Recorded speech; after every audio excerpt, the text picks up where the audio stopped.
ფორმატში რადიო იმედზე. ზაზა ჩიტანავასთან ერთად.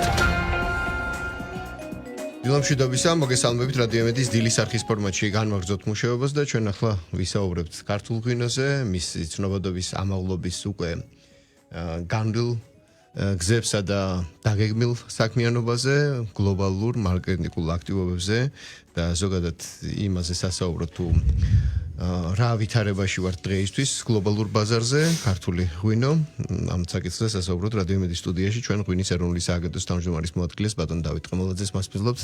დილამშვიდობისა. დილამშვიდობისა, მოგესალმებით, მადლობა მოწვევისთვის და რა თქმა უნდა ჩვენს ერთგულ მომსმენელს. დიდი მადლობა თქვენ სტუმრობისთვის. ბატონ დავით, მოდით რადგან ამ წლის დასაწყისია დიალოგი დავიწყოთ გასული წლის შეჯამებით. როგორი იყო მაჩვენებლები, რა სტატისტიკა გაგვაჩნია, ძალიან საინტერესოა შეჯამება. რამოდენიმე მნიშვნელოვანი ციფრი ამოვიწერეთ თქვენთან სტუმრობისთვის.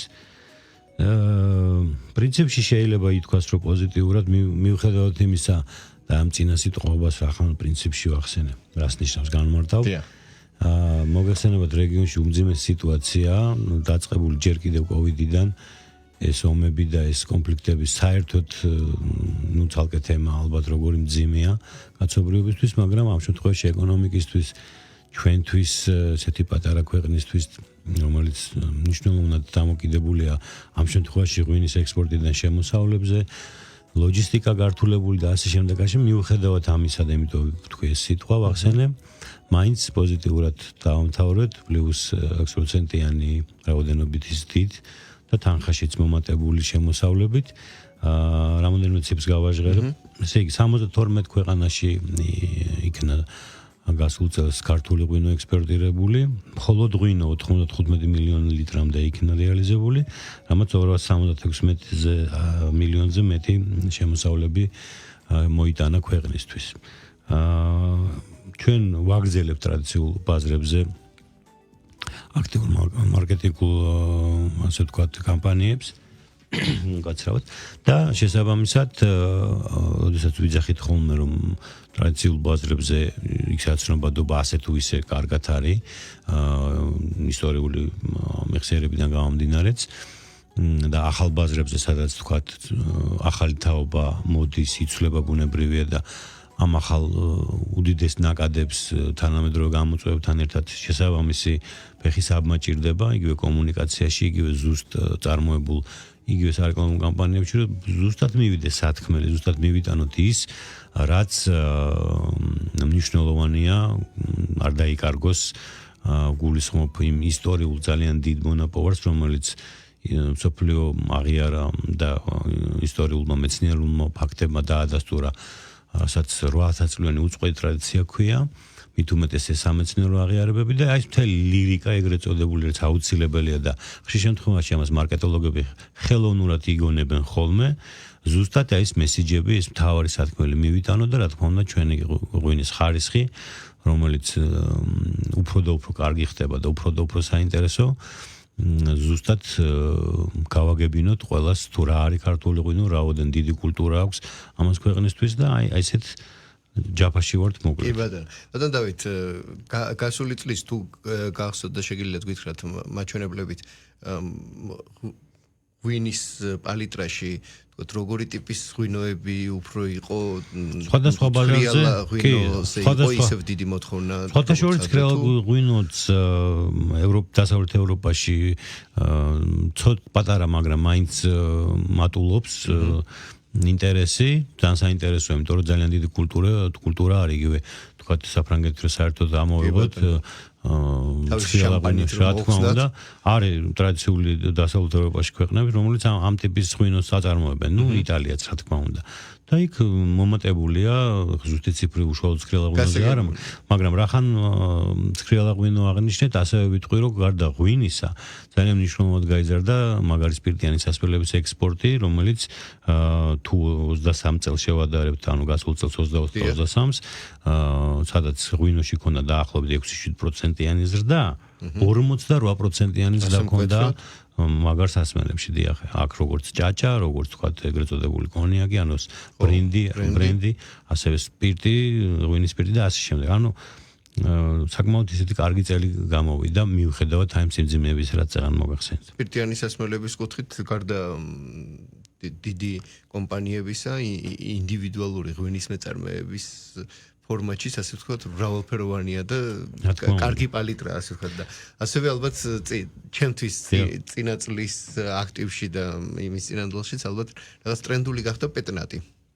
პეტნატი კი ტრენდული ანუ მოდაში აშკარად არ ვიცი ადამიანი როგორ ჩანს ეძებს რაღაც ახალ ну ერთია რო ვთქვათ ისტორიას აღმოაჩენს და ეს ხდება რაღაცა ტრენდული და საინტერესო და იქ წიახსვლები შესაბამისად თქვათ შორის ამას ტურიზმიც ძალიან კარგად ანუ საქართველოში ჩამოსული ხალხი სტუმრობს და ტურიზმიც ამას ეს ღვინის ტურიზმი ეგრეთ წოდებული უკვე ტერმინალად ჩამოყალიბდა მრავალი წელია სახეზე გვაქვს მატება, მაგრამ ასევე ეს თანამედროვე ტიპის ასე ვთქვათ ალკოჰოლური სასმელები, მსუბუქი ალკოჰოლი, ანუ დაბალი ალკოჰოლის შემცველი და ბოლო დროს ყველაზე ისეთი საინტერესო, ну როზეს ეპოქა ვერ ვიტყვი რომ ვთქვათ გადავიდა, სხვათა შორის ჩვენთანაც როზეები, ახალი და ახალი საინტერესო როზეები ჩდება, რომელიც გაზაფხულზე და ზაფხულში შეგვიძლია ჩვენს რადიოს მსმენელს უთხრათ რომ ადევნონ თვალყური საგამოფენო და ამ საფესტივალო ცხოვრებას,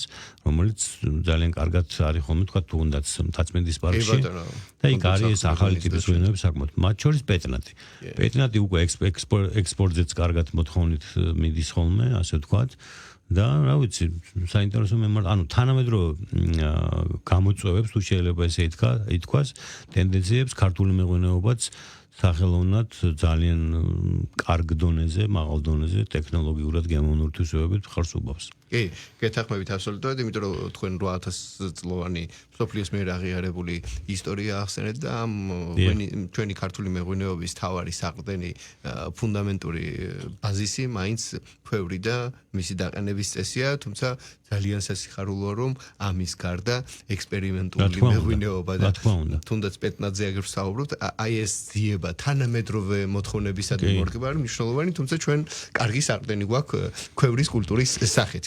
ქვევს კიდევ არ გვაქვს ხოლმე, აი მოგეხსენება თანამედროვე ადამიანი ძალიან მოკლე ტიპის ინფორმაციებს იღებს უკვე, ანუ პატარა დროში, მცირე დროში უნდა ჩავეტიოთ და იქ აი ქვევთან მიმართებით ხშირად ეშლებოდათ და ქვევს აიგივებდნენ მაგალითად ამფორასთან და შემდეგ დაგჭირდა გარკვეული კომუნიკაციის ასე ვთქვათ გამართვა გასწორება ამ თვალსაზრისით, იმიტომ რომ არის ხოლმე თავიდან რაღაცა უსწრებს წინ თითქოს აი რაღაცა თემებს ხოლმე მისი სამეცნიერო და თქვათ ორგანოლეპტიკური და ქიმიური და ისეთ სამეცნიერო თქვათ აღიარებები ქვევთან დაკავშირებით როგორც ჭურჭელთან, როგორც საკრალური, ისე მისი თქვათ ბიომრავალფეროვნებით და ასე შემდეგ ეს კიდევ სხვა თემაა და ეს უკვე ხალხი, როდესაც უფრო ღრმად მიდის წიაღლებში, მე რეიგებს და საერთოდ გავოცებული რჩება. უბრალოდ მე ვამბობ, ეს ჩვენ ყარადყოფნის ბაზისად გვაქვს და მე ამაზე რომ ვაგებთ ამ თანამედროვე შესაძლებლობას, ეს ალბათ შედეგიანი. ყოველთვის სასიამოვნოა, რომ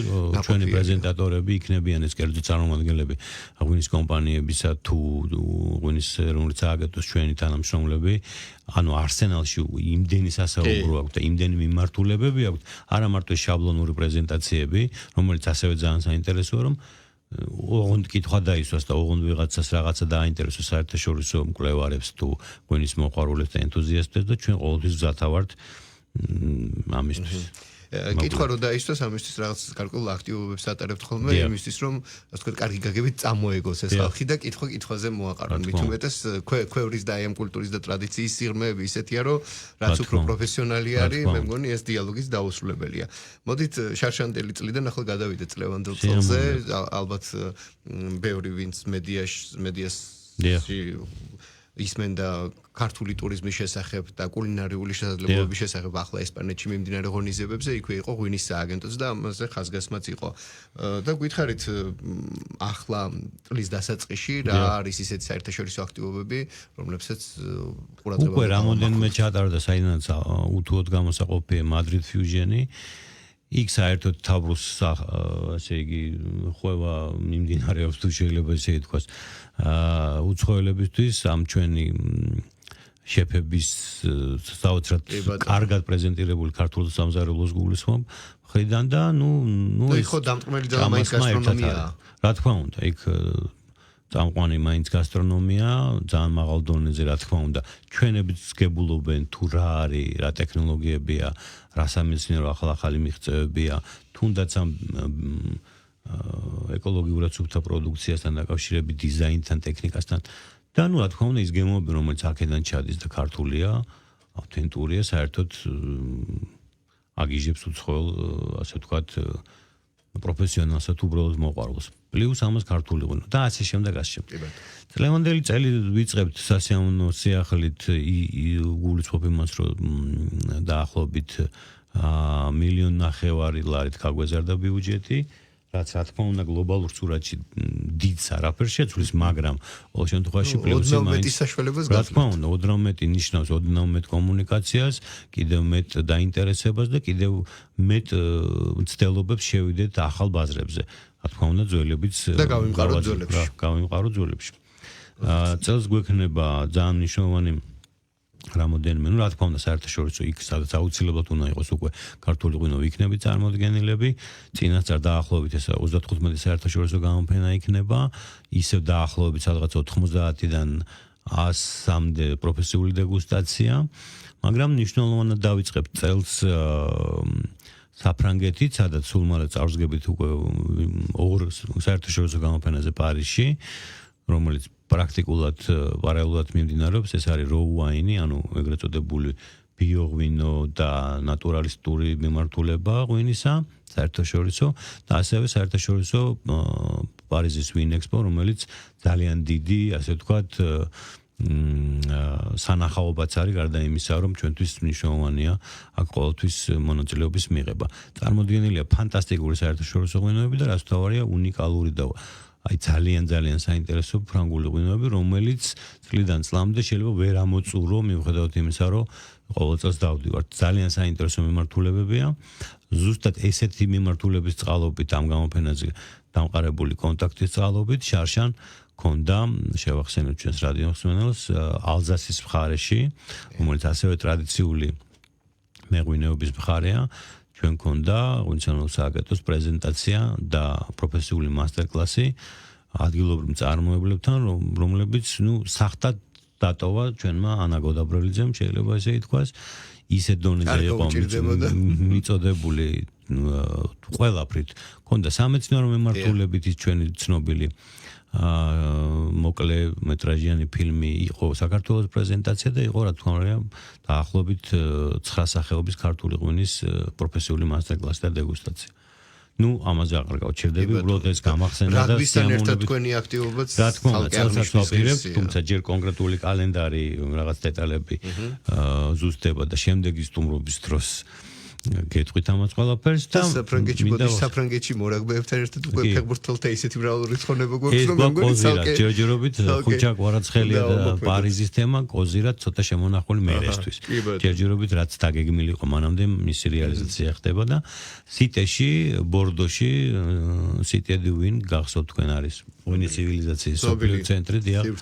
საიანად პრაქტიკულად ქართული ღვინის ისტორიის ახალი ფურცელი დაიწერა, იმიტომ რომ ქვევრით იქ არა მარტო ქვევრით, იმ სამთვიანი პერმანენტული სახელმწიფო პროგრამის ასე ვთქვათ ჩატარებული გამოფენების მთელი ციკლისა უკვალოდ არჩეულია და ძალიან კარგი შედეგები მოიტანა. წელსაც პარტნიორობთ ამ ორგანიზაციასთან და გაიმართება მთელი წლის განმავლობაში ორ ფრანგულ ადგილობრივ მეღვინეობას, ანუ ღვინოს თან ერთად და უნგრულ ღვინოსთან ერთად იქნება ქართული საფერავის პრეზენტაცია, ვიმეორებ რომ იქნება მთელი წლის განმავლობაში, თუ ვინმე მოხვდებით ბორდოში, ღვინის ცივილიზაციის ცენტრში, აუცილებლად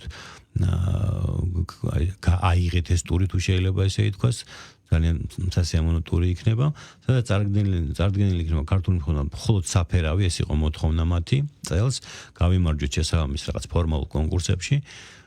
და ეხლა ვაპირებთ უკვე მოვაბილიზოთ რამოდენიმე წარმოებლის ღვინო საფერავი, რომელიც გაიგზავნება საფრანგეთში და 1 აპრილიდან ნოემბრის ბოლომდე იქნება აი ამ ასე ვთქვათ ღონისძიებათა ნუსხაში ჩასმული.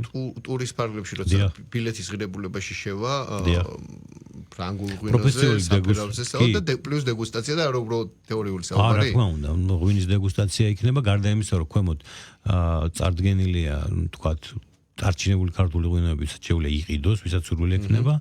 ამის დამატებით მუდმივ ექსპოზიციასთან ერთად იქნება ტური, სადაც იქნება პროფესიული სომელიე გაუძღვება დაინტერესებულ ადამიანებს და საათნახევრის განმავლობაში მოუყვება ესეთი დაყოფილებ სეზონურად გაზაფხული ზაფხულის შემოდგომა ზამთარი და ჩვენ ვართ შემოდგომა წარმოდგენილი იქნება შემოდგომით საფერავის ღვინო და ველით აი ამ რაღაცა დეტალები მიდის ახლა ვასრულებთ ხელშეკრულებაზე მუშაობას და მე უკვე გავგზავნით ღვინოს ეს იქნება საფრანგეთი კიდევ ერთხელ მეუბნებ ბორდო ღვინის ცივილიზაციის მსოფლიო ცენტრი ასევე ვიქნებით იაპონიაში წარმოდგენილები რა თქმა უნდა ყველა ტრადიციულ ბაზარზე მაგრამ რაღაცა სიახლეებით აპრილში ვიქნებით იაპონიაში და მე უკვე ეგრეთ წოდებული რუტინა, მაგრამ აუცილებელი და ძალიან საინტერესო პროცესი, ცოცხალი პროცესი, რომელიც კორეაში რამოდენიმე დეგუსტაციას მოიცავს და საერთაშორისო გამოფენას, სკანდინავიაში წელს ვაპირებთ ნორვეგია, ფინეთი, ისევ ისლანდიაში ჩასვლას, იმიტომ რომ იქიდან ძალიან საინტერესო უკავშირები იყო და ძალიან საინტერესო ჯგუფი ჩამოვიდა შარშან ჩვენი პრეზენტაციების მერე და მოითხოვეს უკვე კონკრეტული ღვინოები, ჩვენ რო ჩავდივართ მას მერე როგორც ჩანს სხლებიან და სწავლობენ და მე უკვე ჩამოდიან კონკრეტული მოთხოვნებით, რომ აი ესეც გვაინტერესებს, ესეც გვანახეთ და მე მწარმოებლებს ბუნებრივია ვაკავშირებთ ჩვენი მოვალეობაც ეს არის და შესაბამისად აი და ბიზნესის ნახულობს უკვე საერთოდ გამონახავენ. რა თქმა უნდა. აი ესეთი, რა თქმა უნდა, ამერიკაში გვაქვს ძალიან საინტერესო 5-6 ღონისძიება, რომელიც ნატურალისტური და ბიომემართულებით, ასევე კლასიკური მემართულებით ჩვეულებრივად რაც იმართება ხოლმე გვექნება და რამოდენიმე კიდევ საინტერესო წინადადებას ველით გერმანიიდან და ნახოთ რა იქნება ხა ძალიან აი იანვრის მერე ცოტა გვიჭირს ხოლმე სიახლეებზე საუბარი ესენი რაც აქამდე დაგეგმილი იყო ისინი თქვი და დაახლოებით ერთ თვეში უკვე გვეცვენება მთელი 25-ის გაწერილი სამოქმედო გეგმა სად მივდივართ და რას გავაკეთებთ. ძალიან პლუს რაგბი ახსენეთ, რაგბიზეც გვექნება და ფეხბურთზეც შეეხებები. ხო, ეს კარგი თქვენი მხრიდან მოქნილი სტრატეგია სპორტის სახეობების გამოყენება, თითქოსაც სპორტი და სპირტიანი სასმენი, მაგრამ სპორტი და ღვინო როგორც კულტურა უკვე სპორტი ასევე როგორც კულტურის ნაწილი რა თქმა უნდა. ხო, სპორტი როგორც კულტურა, ღვინო როგორც კულტურა, მას ვამბობ. თითქოს ვიღაცისთვის შეიძლება ყურის მომჭრელია, მაგრამ ამ დროს ეს არის აშკარად ფუფუნება შეიძლება ითქვას, რომ ჩვენ გვყავს და გვაქვს და თანამედროვე ასე თქვა არა წარსულში რაღაც კარგი გაგებით ხო და რაღაც ნოსტალგიურად ვეპოტინებით ამ ჩვენ წარმატებს. არამედ დღევანდელ დღეს იწერება მსოფლიო სპორტის ისტორია, სადაც ვართ საკმაოდ კარგად, საკმაოდ მაღალ დონეზე წარმოდგენილები და ეს ძალიან გვახარებს. რა თქმა უნდა, ესეც კულტურის ნაწილია და მე უკვე აღნიშნოს უფრა გასტრონომია და ქართული ღვინო ხო საერთოდ ძალიან მნიშვნელოვანია და ძალიან გვეხმარება ეს სხვათა შორის რიკომუნიკაციებში საერთაშორისო ბაზარზე. იმიტომ რომ ასოციაციები მაინც თანამედროვე ადამიანისთვის ძალიან მნიშვნელოვანია, რომ ეს ქართველი აქედან არის, აბა რა თქმა უნდა. იმიტომ რომ ჩვენი მსგავსი პატრა ქვეყნისთვის, რომელსაც მარიც რო ანალიზებ ხოლმე გაკვირვების საგანია კულტურად ასეთი მრავალფეროვნება და ხარისხი, ჩვენთვის ასოცირება ყველაზე რაღაც ერთი ფაქტორის მეორესთან ასოცირება ქართულის კუთხით მნიშვნელოვანია ჩვენი წარმოჩენისთვის, თორემ ეს გლობალური სამყარო ისეთია და იმდენად აქტიურია და ბობოქარი რომ რთულია ერთეული კომპონენტებით ფონს გავიდეს. კი, რა თქმა უნდა. ბატონ დავით, თქვენ გასაგებია რომ ეხლა მიმოიხილეთ და თქვით ის ზოგადი რაღაც კუთხით უკვე დიდი გამოცდილება დაგიგროვდათ საერთაშორისო მარკეტინგული აქტივობების თვალსაზრისით და ამ ხრივ რავალფეროვნების კუთხით თუნდაც იგივე რაგბის ფორუმთან ღვინის კულტურის მიბმა იყო და კიდევ აპირებთ სპორტის შესაძლებლობის გამოყენებას. მაგრამ აი არასტანდარტულების თვალსაზრისით ახლა იდეის დონეზე ვკითხულობ, მაგალითად ბორდო სადაც ამ ცენტრის მიერ, რა თქმა უნდა, მეცნიერთა დასკვნების საფუძველზე ჩვენმა მიმღებლობამ, ანუ რომ მიგვიღეს ამ ოჯახში, ანუ გვაღიარეს აქვე უკაცრავად რო გაწყვეტინებ, რაც არ უნდა მარკეტინგულად, ანუ თანხი და ლამაზად შეფუთო, თუ არ არის დღევანდელ დღეს მეცნიერულად დადასტურებული ფაქტები და სხვათა შორის არაერთი ინსტიტუტის მიერ. წინააღმდეგ შემთხვევაში ყოველი შრომა იქნება წყალში ჩაყრილი. ჩვენ გვაქვს ამის საშუალება, რომ თუ ვინმეს პატარა ეჭვის თვალით რაღაცა ცოტა ესე ალმაცერად შემოგვხვდა, ეგრევე სამეცნიერო შრომები, ლინკები, ანუ ბმულები, სტატიები სამეცნიერო, მთელი ეს, ასე ვთქვათ, კიპა მიუთითოთ, მივცეთ, ვანახოთ, აუხსნათ და შესაბამისად მე უკვე ყოველგვარი კითხვის ნიშანი სპეკულაცია სრულდება. მოკლედ ჩემს თვალთახედვაში ბორდოს ეს ცენტრი აი ამ სამეცნიერო კვლევების აღიარების თუ საერთაშორისო პლატფორმა წარმოჩენის ერთგვარი ადგილია. რადიოს მენოს რო არ ეგონოს რომ ეს რაღაცა ძალიან კონსერვატიული თემა არის და ერთხელ რაღაცა ზიტყვიან და всё ეგრე არის. ძალიან დინამიური. ამა თუ იმ მიმართულებით ვითარდება, იქ ჯიშთა მრავალფეროვნებაზე საუბარი, საიდან რა მოხდა და ანუ ეს წიაღსვლები, რაც უფრო ელემენტარულად ვითარდებით და წინ მიდის ტექნიკა, მით უფრო უკან მიდის ის აღიარებები და ის კვლევები გულისხმობ რომელიც გუშინ ახალი იყო დღეს უკვე გუშინდელი იმატებს და იმატებს, იმიტომ რომ ახალი ტექნოლოგიების მეშვეობით გახდა ცნობილი, რომ ის მჟავა, რომელიც დალექილი იყო თიხაზე, იყო 8000 წლის სიძველის ღვინო. ამ ტექნოლოგია რო არ ქონოდა ვერ დაადეს და ორდინისეული თორე. რატო ვახსენე ეს წეღან რო გაგაწყვეტინეთ, იმიტომ რომ ბევრ ქვეყანას აქვს ცდილობა, რომ ან მიიწეფოს, ან ახლოს იყოს მსგავს აღიარებებთან. თქვენ რომ მაშინ გეოგრაფიული საზღვრები არ იყო, ესე მკაფიო და რაღაცა. ამიტომ ძალიან თვალნათლივ, ძალიან მკაცრად, თუ შეიძლება ესე ითქვას და მკაფიოდ ვიძახით, რომ ეს იყო საქართველო მიცა მსოფლიოს მევენახეობის კულტურა, მეღვინეობის კულტურა და აქედან გავრცელდა ყველგან და ამის უთხოვარი მაგალითები არის. ამაზე კარგი არაფერი არის, უბრალოდ ამას ჭირდება მეტი ფინანსები და მუშაობა კიდევ უფრო მეტი, იგივე თქვათ აფრიკის კონტინენტზე, იგივე სამხრეთ ამერიკაში წელს გვექნება ბრაზილიაში უკვე მეორე მნიშვნელოვანი გასვლა ჩვენი საელჩოს დახმარებით და იქაც მოვიკიდეთ ყველა კონტინენტი რომ მოვიწოთ მილიონიან ბაზარზე წარმოიდგინეთ კი არის შორს, მაგრამ ღვინის კულტურა საკმაოდ კარგი აქვს იქ, მეზობელი ქვეყნებით ძალიან მაგარი მეღვინეები ყავთ და იქაც გვინდა ღვინის ეროვნულმა სააგენტომ ასე ვთქვათ, ქართულ მეღვინეობას გაუყვალოს გზა და მოუძებნოს პარტნიორები. დავით, დაუბრუნდებით ჩემ კითხვას, აი სტანდარტული აქტივობები საერთაშორისოს გარდა. მაგალითად, ბორდოს ეს ცენტრი, რომელიც ალბათ სოფლიო მეღვინეობის ეს მუზეუმია, ხო, გლობალური.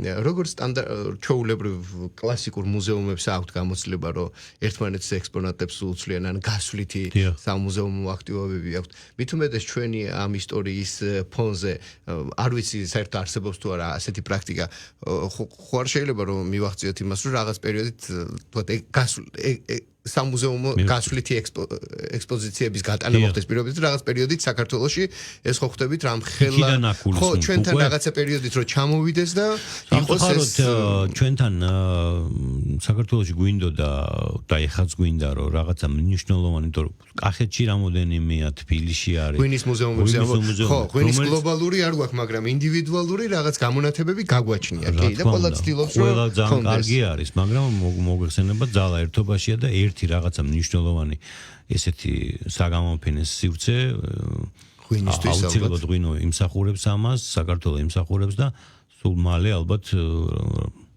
გვექნება ისეთი დონის მუზეუმი ღვინის რომ აი ყველასთვის ოღონდ იქ მოხდე და ლენდმარკი და აი ყველაზე საინტერესო ღვინის მიმართულებით მუზეუმი იქნება მაგრამ დღესდღეობით არ გვაქვს და ეს რატო ვახსენე იმიტომ რომ შესაბამის მოწვევა შესაბამისი დახვედრა და პარტნიორობა ჭირდება ან პირობითად ეროვნულ მუზეუმში რომ მოვიწვიოთ სიმართლე გითხრათ ამაზე საუბარი არ ყოფილა ძირითადად იქით ვართ ხოლმე ექსპორტით კულტურის ექსპორტით დაკავებულები და ვფიქრობთ მაგრამ რატომაც არა მე მაგალითად მინდოდა რომ ძალიან საინტერესო ფესტივალი აქვს ფრანგებს კონკრეტულად ღვინის მიმართულებით ფოტო ანიმაციური და კინემატოგრაფიული კონკურსი ღვინოსთან დაკავშირებით სადაც ჩვენ 2019 წელს ჩვენმა ფილმმა რომელიც ზუსტად ბორდოს ასე ვთქვათ ბექსტეიჯის გამო გაკეთდა საქართველოს ღვინის სამშობლო მიიღო სპეციალური ჯილდო და ამის მერე გაჩნდა იდეა რომ ჩვენაც იქ ფილმები ვნახეთ საერთაშორისო ფილმები არა მარტო ფრანგული ანუ ისეთი ფილმებია მხოლოდ ღვინოზე გადაღებული. ახალგაზრდობა, გართობა, ტექნოლოგიური მიღწევები, კულტურა, ესთეტიური მიმართულება, როგორ არის ჩართული და როგორ ცხოვრობს სოფლიო ამ ღვინის ირგვლივ, სახტად დარჩებით. გაოცდებით ისეთი კულტურა არის, ჩვენ როგონია რომ აი განსაკუთრებულები ვართ ქართველები, შეიძლება ვართ, მაგრამ სხვებიც არიან. ისეთი საინტერესო ფაქტები და ისეთი მხატვრული ხერხებით გადმოცემული ეს დოკუმენტური ფილმები, ზოგი პატარა, ზოგი გრძელია, რომ ამის ჩამოტანა მქონდა განზრახული. კიდევ და კიდევ სამწუხაროდ, მაგრამ რატომღაც ისევ კოვიდმა შეგვიშალა ხელი და მე უკვე რაღაცა იქ შეიცვალა მენეჯმენტი რაღაცა და ალბათ მოვადრო რომ ამას წამოვიღებთ და საქართველოში ვანახებთ ხალხს, რაც თავარია ამ სფეროთი დაკავებულ ღვინის მოყვარულებსაც და მწარმოებლებსაც, რომ როგორი უდუნებით იქ მათთვისაც ბევრი რამე ინსპირაციის წყარო იქნება. ჯერ მარტო ვენახის გაშენების ისეთი მეთოდები ვნახეთ და დაძველების ხა არ მინდა ეგრეთ წოდებული სპოილერი გავაკეთო, ვფიქრობ რომ პროცესად გამომივიდეს და ვფიქრობ რომ ამას რაღაცა დროს ჩამოვიტანთ. კრებულს მაინც იმ საუკეთესო ფილმებისა და ვაჩვენებთ აქ თუ როგორ უყვართ სხვა ქვეყნებშიც ვაზი და ღვინო. კი ბატონო. და ამ ხრივ ალბათ მადლობა ამ ასე ვთქვათ კარნახისთვის შეიძლება ამაზეც იქნეს საუბარი. არა, რა თქმა უნდა, თქვენ ყველას თელ სააგენტოს მადლობა ამ აქტივობისთვის, იმიტომ რომ ამ ყველაფერს მოაქვს თავის შედეგი და აქვე მინდოდა აღმენიშნა, რომ შეიძლება ალბათ აქცენტი მაინც თბილისზე გაკეთდება, არ ვიცი, შეიძლება ან კახეთი, სად იქნება ეს მუზეუმი ისეთი. სამწუხაროდ თბილისი კი არის თავკომბალა ქალაქი და ძალიან დიდი. რა თქმა უნდა, მსგავსი რაღაცები რეგიონში რო იყოს ძალიან გამიხარდებოდა, მაგრამ სამწუხაროდ, მაგრამ მაინც თბილისი მგონია მე სუბიექტურად რომ უნდა იყოს ღვინის დიდი მუზეუმის ასე ვთქვათ მასპინძელი და აქ უნდა იყოს ეს შეიძლება კახეთსაც კონდეს ეს პრეტენზია, მაგრამ კითხვა მიმყავს საიტს. ჩვენ გვაქვს რეგიონებით გამორჩეულები ვართ და თქვა ქვემო ქართლის როგორც მეღვინეობის ახალი სივრცეა, მაგრამ ჩემი აზრით სწორედ ის ადგილი გადაჭრილგორად წოდებული, სადაც ის ცნობილი 8000 წლის დამადასტურებელი ქვევრი იყო ნაპოვნი, იგივე ტურისტული თვალსაზრისით ბევრად შეიძლება წამოიწოს. მესმის რომ შეიძლება აქტიური გათხრების სივრცეა და არქეოლოგიური სამუშაოების ადგილია, მაგრამ ერთი მეორეს არ უშლის. მე მგონია რომ არ უშლის, თუნდაც აი პირიქით მიმდინარეობს არქეოლოგიური იქ სადაც საოცრება იყო აღმოჩენილი და აქ მისვლა და თუნდაც იქ ან ღვინოსთან დაკავშირებული აქტივობა, ან ღვინოსთან ასოცირებული ტურისტული პაკეტი, ჩემი აზრით რაღაცა ბევრი უნდა გაკეთდეს, იმიტომ რომ ამ საოცარ ისტორიაში ყველა გვერდსულის. რა თქმა უნდა. რა თქმა უნდა, რაც თავარი თბილისიდან არის სულ რაღაც 25-30 წუთის სავალზე, გზის პირას, ძალიან ადვილად საკარგული ეს არ არის და განსაკუთრებული მithumetes იმ რეგიონსაც არ აკლია ობიექტები და რა თქმა უნდა. ეს დგას ღვინის მუზეუმთან, აი ეს წერტილი ცალსახად პირველი ფილიალი უნდა იყოს უხეშად მოთხოვდეს. კი. ვისურვებ რომ ეს მალე განხორციელდეს. უამრავი წინადადება და პროექტი იყო.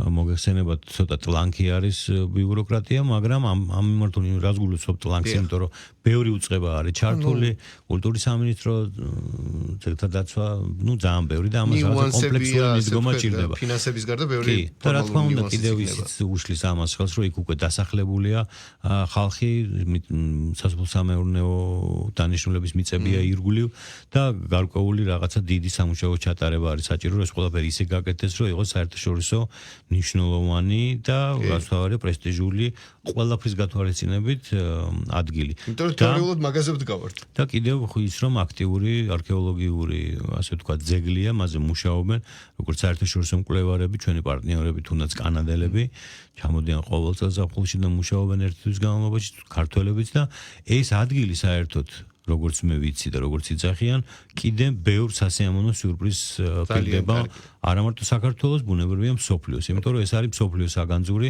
აბსოლუტურად უნიკალური ადგილია და რაც თქმა ადამიანი რომ ჩამოვა საიდანღაც და ნახავს სად დაიბადა ღვინო და სად იყო ამისი აი კერა და აი ფიზიკურად ნახავს და შეეხება იმ ადგილს, მე ვფიქრობ რომ მართალი ხარ თქვენ, მან უნდა გაკეთდეს რაღაც მნიშვნელოვანი იმ მუზეუმთან, რომელიც კი ქართულ კულტურას, ქართული ღვინის კულტურას ასახავს. მithumetes რომ ხო, ამ ხრივ მუზეუმის მრავალფეროვნებაც იქნება, იმიტომ რომ მარტო ჯიღაურა რა ადგილს და ეს 3 წერტილი ერთგვარ ღვინის პირამიდას შექმნის, არ ვიცი. ბატონ დავით, ამასობაში ჩვენი საერთო დრო ამოიწურა, კიდევ შეგვეძლო საუბარი, მაგრამ წელსაც იმედი მაქვს, რომ არაერთხელ გვესტუმრებით თქვენი სააგენტოს წარმომადგენლები, იმიტომ რომ ყველა აქტივობა დაკავშირებული არა მხოლოდ ეკონომიკური თვალსაზრისით საქართველოს თვის სარგებლიანობასთან, არამედ მის პოპულარიზაციას ენიჭება უფრო დიდი მნიშვნელობა. მადლობა კიდევ ერთხელ სტუმრობისთვის. წარმატებულ და შედეგიან წელიწადს გისურვებთ თქვენ და მეღვინეობაში ჩართულ თითოეულ ადამიანს. ღვინის ეროვნული სააგენტოს თავმჯდომარის მოადგილეს ბატონ დავით ყემალაძეს მასპინძლობდით, მასთან ჩვენი დიალოგი რადიო იმედის Facebook გვერდზე აიტვირთება. მადლობა დროებით.